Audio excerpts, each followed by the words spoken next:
Hey, this is Matt from VestaQuant. Last week we did a large upgrade to the platform, and I wanted to go ahead and do a quick video here just showing you what those upgrades were and how to find some more information about it. So first off, if I go to this More drop-down and select What's New, this is where you can find a list of all of the recent features that we've added, and there's a write-up that kind of shows more details available for each of these. But I wanted to dive into the one that we just updated with here recently and show you some of the bigger updates that were included. So the very first one that I want to show you is called the Bias Library.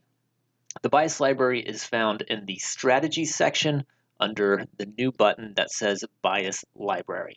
The Bias Library consists of statistically significant or noteworthy biases based on different combinations of opening zones and event filters. Some of these can be used as starting points to build strategies, while others are more biases that you may just not want to trade against, or you may just simply want to learn about. So there are a bunch of them in here. We've got them available for each of the major asset groups. In fact, I can click this rows here down 50. You can see there are a bunch of them here that are now available for our users. Let's take a look at the very top one. This one is Bias Volatility Compression. So if I just click the plus button there, we can view the details. This one is for the ES, and the setup is intraday open long when the prior day the ATR1 value is less than the ATR5 value. So that is a volatility compression sign, and then it is opening above the prior day high. This is a long bias. So let me click on this button over here on the far right hand side. When I do that, we'll be able to take a look at the details of this bias. And you can see here, we've got a lot of samples and a pretty consistent equity curve for this bias, which you can then work on to build a strategy out of if you want, or maybe just be aware of it whenever it's happening. Some of the other key features that we added was ETFs. We now have equity ETFs available. We've got the spiders, the Qs, the diamonds, and the IWM. And then we've also added the select sector ETFs as well. So this is where you'll find the select sectors like the XLE or XLF, which are fairly popular instruments to trade as well. One of the other big upgrades that we included here is profile patterns.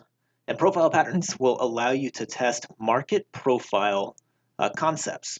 So in this section, you can now test things like the prior day type, where the POC was located relative to other technical levels, how wide was the POC, how is value moving in the value area migration section, and did we have excess at the prior day high and low.